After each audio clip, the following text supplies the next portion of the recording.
Connaissances et témoignages. Chers auditeurs, bonjour.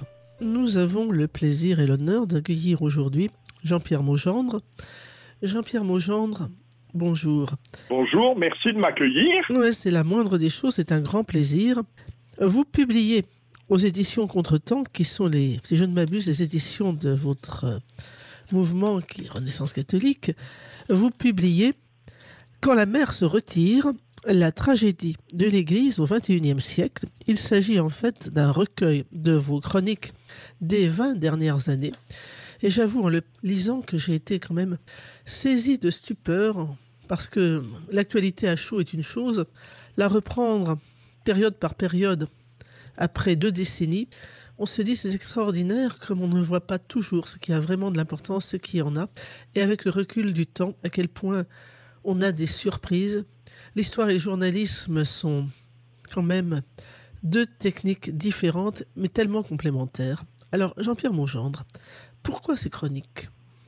Alors, ces chroniques, donc, comme vous l'avez évoqué, historiquement, je commente régulièrement, 1 fois par semaine en moyenne, donc l'actualité à la fois politique et religieuse. Donc je fais ça maintenant depuis plusieurs décennies. Et puis l'idée m'a été suggérée par des amis de dire voilà, ces chroniques, elles commentent l'actualité et puis on les oublie. C'est un petit peu ballot que tout ça disparaisse parce que bien évidemment ça n'est archivé nulle part, ça ne peut être consulté nulle part. Donc ce serait une idée de regrouper ça et qui nous permettrait de rebalayer un petit peu les 20 années qui viennent de passer. Avec une cible particulière, je pense nous l'observons partout, beaucoup parmi les jeunes générations s'attache à redécouvrir ce qui constitue l'identité de la France d'un point de vue historique, mais également d'un point de vue religieux. Et en fait, souvent, ces gens ne connaissent pas l'histoire, ni l'histoire longue, ni l'histoire récente.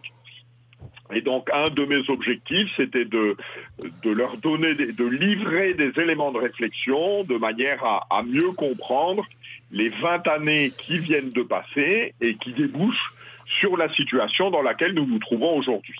En quoi vous avez fait œuvre à la fois de journaliste et d'historien. La première question les deux. Mélange des deux, un amateur éclairé dans un domaine comme dans l'autre. Vous avez cet avantage sur la plupart des journalistes que nous subissons à longueur de vie, que vous avez l'histoire pour vous permettre de juger sur le temps long et de mesurer ce qui a de l'importance et ce qui n'en a pas. Et la culture manque cruellement à nos chers confrères. Ça, c'est fondamental. Alors, je pense à une déclaration là d'un ancien secrétaire d'État de Trump, là, le général Mattis. Il disait en fait, les situations auxquelles nous sommes confrontés aujourd'hui, les événements de la vie, que ce soit dans nos vies personnelles ou que ce soit dans nos responsabilités professionnelles, politiques, etc., il n'y a rien de nouveau. C'est-à-dire que la nature humaine, elle est ce qu'elle est depuis des millénaires. Et en fait, toutes les situations auxquelles nous sommes confrontés, nos anciens y ont déjà été confrontés. Et ce que nous apporte l'histoire, c'est de nous livrer des éléments de réflexion sur la manière dont ils ont traité des difficultés analogues à celles que nous connaissons. Et puis, qu'est-ce qui a bien fonctionné? Et puis, qu'est-ce qui n'a pas bien fonctionné? Je crois que c'est un des principaux intérêts de l'histoire aujourd'hui, c'est faire face aux situations et puis nous permettre de comprendre comment nous en sommes dans la situation dans laquelle nous nous trouvons aujourd'hui. Il est bien dommageable que ceux qui nous gouvernent ne possèdent pas cette capacité à se référer au passé. Donc, comme chacun sait, il faut faire table rase. Alors, c'est un des drames, je crois que c'est une conversation que j'avais eue avec Philippe de Villiers, donc il me disait, un des drames aujourd'hui, c'est qu'à l'ENA, on ne fait plus d'histoire, ou quasiment plus. C'est-à-dire que ces gens qui sont destinés à être dans la fonction publique, les gens qui vont prendre des décisions, ils n'ont plus le recul historique qui permet de prendre de la distance par rapport à l'événement et de tirer les enseignements du passé. Je trouve que ce qu'il y a de plus caractéristique de cette attitude, de la part de nos dirigeants, de nos ministres, etc., c'est les réactions sur la guerre en Ukraine et sur la guerre au Proche-Orient, où en fait on est dans des réactions qui sont des réactions de type émotif, émotionnel, et que l'on ne repositionne pas dans l'histoire longue. Voilà, et c'est dramatique parce que ça induit des prises de décision qui se confrontent à la réalité. C'est l'orgueil d'une génération un peu infantile qui pense que rien n'a existé avant elle et qu'elle va tout résoudre par ses propres moyens. Exactement. C'est nous, on est des cadors. Alors l'archétype de ça, c'est le président de la République. On est des cadors, vous allez voir ce que vous allez voir. Nous, on sait comment y faire. Avant nous, il y avait que des abrutis, mais vous allez voir ce que vous allez voir. Ben oui, on est en train de voir et c'est pas terrible, quoi. Alors, une question que je voudrais vous poser, Jean-Pierre Maugendre, c'est que vos chroniques sont à double détente. C'est-à-dire que vous parlez à la fois de l'actualité politique et de l'actualité religieuse. Certains de nos auditeurs se demanderont peut-être s'il est pertinent de mettre sur le même plan le destin de notre pays, puis avec les angoisses, cette angoisse de la patrie, de l'avenir de la patrie qui nous étreint, et puis les questions, les difficultés du catholicisme à l'heure actuelle. Peut-on véritablement mettre les deux en parallèle et pourquoi ? Alors en parallèle, je ne sais pas si c'est en parallèle, ce qui me semble certain, c'est que les deux sont liés. C'est-à-dire on ne peut pas faire l'impasse sur 2000 ans d'histoire de France, dans lequel le sort de la France, de ce qui allait devenir la France, d'une certaine manière, à partir du baptême de Clovis, voilà, le sort très imbriqué de notre histoire nationale et de notre histoire religieuse. Voilà. La France ne sait pas ce qu'elle est aujourd'hui s'il n'y avait pas eu l'influence de la religion catholique qui d'une certaine manière l'a formée au sens philosophique du terme, de donner une forme. Et en fait, tous les événements religieux ont, dans un pays comme le nôtre, des conséquences politiques. Ça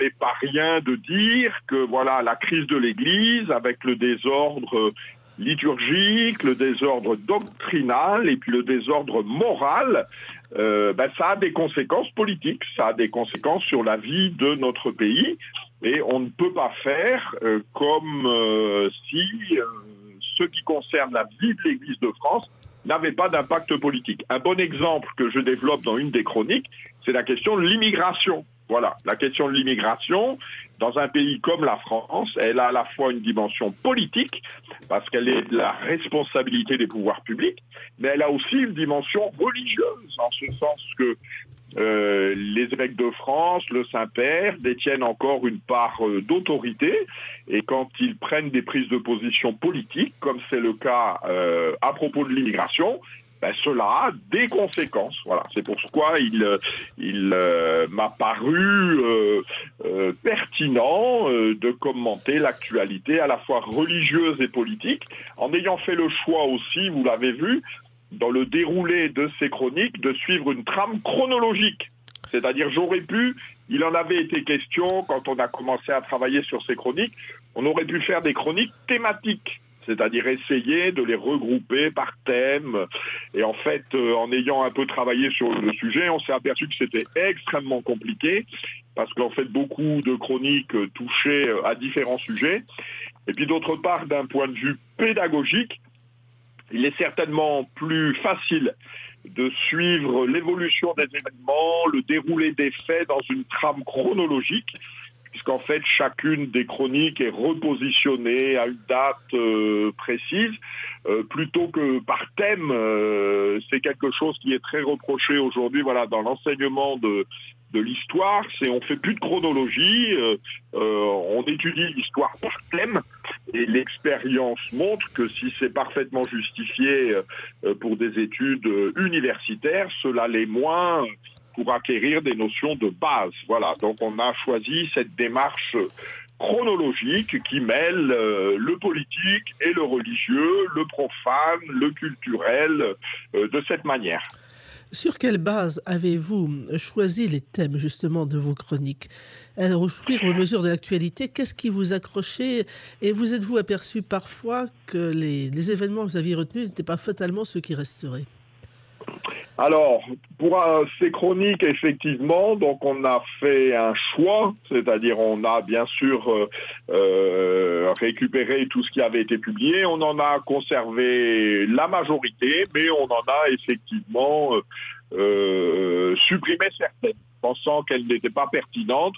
Alors cela vaut en particulier, me semble-t-il, pour des commentaires qui auraient pu être des commentaires d'élections ou des commentaires de déclarations ministérielles où en fait le ministre a disparu dans les tourmentes de l'histoire. Les résultats électoraux ne se sont pas avérés pertinents. Et donc on a cherché à conserver ce qui nous paraissait pertinent, avec aussi, je crois que c'est une des caractéristiques de ces chroniques, c'est de toujours, on l'a dit tout à l'heure, chercher à le repositionner dans l'histoire longue, et puis également de l'éclairer en tenant compte des réflexions sur le sujet qu'ont pu avoir nos anciens, que ce soit des historiens, des hommes politiques, des philosophes. Et donc même si le fait historique précis est peut-être un petit peu dépassé, un petit peu désuet quelques années plus tard, on a pensé aussi que certaines réflexions générales conservaient leur pertinence. Surtout quand elles sont absurdes. Je pense entre autres à une réflexion d'Antoine Sfer dans les Cahiers de l'Orient, et je me disais en le lisant, mais comment quelqu'un d'intelligent peut-il sortir des absurdités pareilles ? Oui, alors pour nos auditeurs, la déclaration d'Antoine Sfer consiste à dire qu'on est français parce que c'est un choix, et que ce choix est d'abord un choix intellectuel autour des valeurs, et des valeurs de la République. Voilà, on est français, non pas parce qu'on est né en France, parce que nos parents sont français, mais on est français parce qu'on apprécie la littérature française et qu'on se retrouve dans la philosophie des Lumières. Et il va même plus loin dans ce texte que vous évoquez, et il dit c'est plus méritoire, puisque lui est libanais, c'est plus méritoire d'être français par ce choix volontaire que d'être français par les fatalités du destin, parce qu'on est né français. Voilà, ce qui est quand même tout à fait ahurissant, comme vous venez de le dire. D'autant que c'est applicable à l'intégralité des patries, et que dans ce cas-là, nous sommes tous des gens qui sont nés par hasard dans des pays qui ne nous sont rien. On va jusqu'où on peut tirer la justification. Alors avec la difficulté aussi, alors qui est évoquée dans certaines chroniques, c'est que si être français, c'est adhérer à certaines valeurs, ces valeurs étant universelles, voilà, c'est ce que dit Antoine Sfer sur la Déclaration des droits de l'homme, sur la philosophie des Lumières, etc. Ces valeurs étant universelles, toute la planète a vocation à devenir français, ce qui pose quand même un certain nombre de difficultés. C'est absolument évident, c'est toute la sottise de ce genre de commentaires. Je voudrais, cher Jean-Pierre Maugendre, revenir sur une série de vos chroniques, parce que c'est un épisode que beaucoup de nos contemporains, si on pose la question autour de nous, ont déjà oublié. Aussi absurde et invraisemblable que cela paraisse, mais qui, moi, m'a profondément frappé, dont je ne suis pas encore remise. C'est l'épisode de la Covid-21, de la pandémie à Covid-19, et son expression la plus délirante, qui a été la suppression du culte, avec moult précautions qui aujourd'hui, avec du recul, nous apparaissent du délire pur et simple. Et j'aimerais que nous revenions sur l'attitude des autorités, celle des fidèles, celle du clergé, et essayer d'en tirer quelques leçons. Alors effectivement, je consacre plusieurs chroniques à ce sujet. Donc je rappelle le contexte pour nos auditeurs. Donc c'est suite au virus que l'on connaît, au virus du Covid. Donc à partir du début de l'année 2020, est imposé un confinement. Et en particulier, ce confinement prévoit la suppression du culte. C'est-à-dire que le gouvernement fait la distinction entre ce qu'il appelle des biens essentiels et puis ceux qui ne l'est pas. Donc dans les biens essentiels, eh bien, il y a le fait d'aller faire des courses, il y a le fait de pouvoir emmener son chien faire pipi. Voilà, ça c'est des biens essentiels. Vous avez le droit de vous déplacer pour répondre à ses besoins. En revanche, le culte ne fait plus partie des biens essentiels et donc il y a suppression du culte public. C'est-à-dire on n'interdit pas aux prêtres de célébrer la messe chez eux, mais il y a suppression du culte public. Alors ce qui est quand même absolument hallucinant, parce qu'on croyait jusqu'ici que la séparation de l'Église et de l'État, la loi de 1905, consistait à faire en sorte que le gouvernement s'occupait des questions matérielles, mais que l'Église s'occupait des questions religieuses. Et là, en fait, non, le gouvernement décide de quels cultes seront tolérés ou pas, et puis rentre même dans le détail, c'est-à-dire que en particulier, c'est ce qui va se passer parce qu'il va y avoir des dérogations pour les obsèques. C'est le gouvernement tout seul qui va décider, pour les obsèques, on pourra avoir tant de personnes avec un élément qui a été repris, c'est-à-dire vous êtes dans une chapelle de campagne ou vous êtes à Saint-Sulpice, dont la surface à Paris est sensiblement supérieure, le ratio est le même. Voilà. Donc déjà, premier élément stupéfiant, c'est le gouvernement qui décide si les cultes ont le droit d'être célébrés ou pas. Et deuxième élément tout aussi stupéfiant, c'est que cela se fait dans le silence assourdissant des autorités ecclésiastiques. C'est-à-dire que les évêques de France n'interviennent pas, et quand un certain nombre de recours seront faits devant le Conseil d'État, donc en 2 étapes successives, etc., pour demander la libération du culte, les évêques de France sont absents. Quand ils ne sont pas hostiles. Quand ils ne sont pas franchement hostiles, dénonçant les catholiques qui réclament le droit à la messe, ce qui est tout de même un comble. Alors pour certains, puisqu'il y aura effectivement des manifestations publiques, en particulier de jeunes, pour demander que la liberté de culte soit rétablie, un certain nombre d'évêques interviendront pour dénoncer ces manifestations. Alors avec des déclarations, j'ai le texte, on entend quand même des choses hallucinantes. Là, je cite: dans un entretien au bimensuel catholique L'Homme Nouveau, Monseigneur Lebrun, archevêque de Rouen, appelle, je le cite, à se détendre par rapport à cette pratique des sacrements. Voilà. C'est un archevêque qui nous dit, bon, vous savez, finalement, les sacrements, pas très importants, quoi. Mais maintenant, on s'étonne qu'une partie des messalisants, comme on dit si joliment, une partie des messalisants n'ait pas retrouvé le chemin de l'Église. Et le plus grave, c'est qu'ils ne donnent plus à la quête ni aux deniers du culte. Faut-il être surpris ? C'est grave, mais alors, ce qui est sûr, c'est Monseigneur Chauvet, qui était l'archiprêtre à Notre-Dame, donc a été interviewé au mois d'août suivant, toutes ces mesures, etc., et disant en fait, une fois que les mesures ont été levées, les mesures de confinement, 30% des gens ne sont pas revenus à la messe. En voyant que la population messalisante dans les paroisses où se célèbre la liturgie, en particulier la liturgie réformée, est une population âgée. Et comme on lui a expliqué pendant des mois que c'était aussi bien d'être à regarder la télévision, la messe à la télévision, que de se déplacer, pour ces gens un petit peu âgés, fragilisés, si c'est la même chose d'être chez soi à regarder la télévision ou de se déplacer, c'est quand même plus facile de rester chez soi. Et donc les gens sont restés chez eux.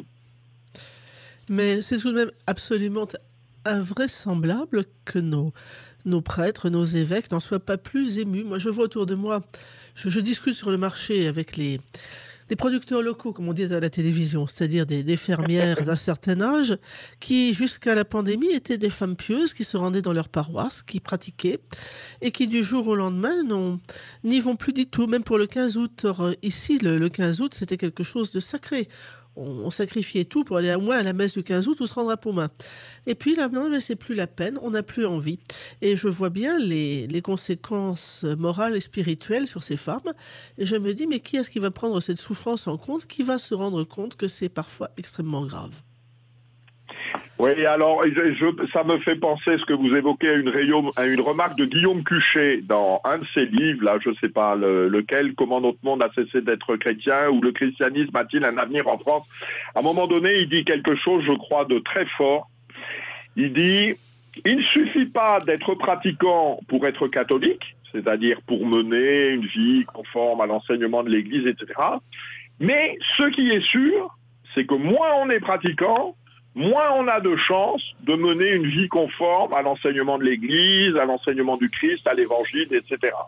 Et cette question de la pratique, elle est au cœur de la vie chrétienne. Et puis elle est aussi, alors ça c'est tout à fait étranger à la pastorale contemporaine sur l'assistance à la messe. La pastorale traditionnelle est de dire, l'assistance à la messe, c'est pas question d'avoir envie, etc. C'est un devoir de justice.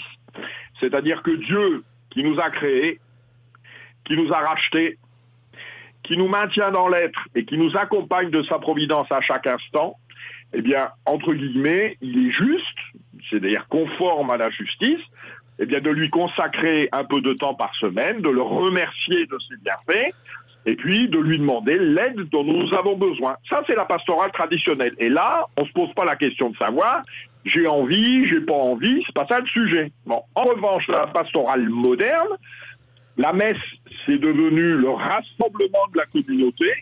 Bon, eh bien, est-ce qu'aujourd'hui, j'ai envie de voir Madame Michu, qui est ma voisine à la messe? Bon, ben, si j'ai pas envie, si ce rassemblement ne me dit rien, je reste chez moi. Voilà, c'est ça la réalité des choses. Et donc on revient toujours, je pense, j'en parle dans plusieurs chroniques, sur des questions de foi, sur des questions de fond, qui sont des raisons doctrinales liées à ce que notre intelligence nous permet de découvrir, quoi. Alors que là, vous voyez, participer à la réunion de la communauté, c'est très bien. Mais la messe, ça n'est pas que ça. Et fondamentalement, ça n'est pas ça. Et aujourd'hui, ça n'est pas rappelé, ou trop peu rappelé. Mais il y a des matins où, personnellement, le dimanche, je n'ai aucune envie de faire église, comme on dit. Mais j'y vais quand même, parce qu'il y a autre chose. Oui. Mais alors, cher Jean-Pierre Maugendre, mais malheureusement, il faudrait une autre émission pour pouvoir évoquer le sujet. La question de fond, c'est qu'est-ce que la messe aujourd'hui pour la plupart des catholiques? Nous n'en aurons malheureusement pas le temps. Mais par moments, en vous disant, on se dit, mais c'est un peu désespérant. Je sais bien qu'il y a autre chose derrière. D'ailleurs, votre titre n'est pas innocent. Quand la mer se retire, et quand la mer se retire, c'est ce désert de sable qui apparaît sous nos yeux avec cette impression que tout est terminé. Mais en fait, si la mer se retire, fatalement, elle va remonter un jour. Exactement. Alors c'est un petit peu le sens de la préface que m'a fait l'amitié de me faire Michel de Gégère. Voilà. Quand la mer se retire, en fait, il y a trois solutions. Il y a la tentation de la résignation. Bon, ben voilà, c'est fini, la mer est partie, très bien. Il y a l'aveuglement qui est de dire, oh ben finalement c'est sympa, vous voyez, il reste quand même des petites flaques, tout n'est pas perdu.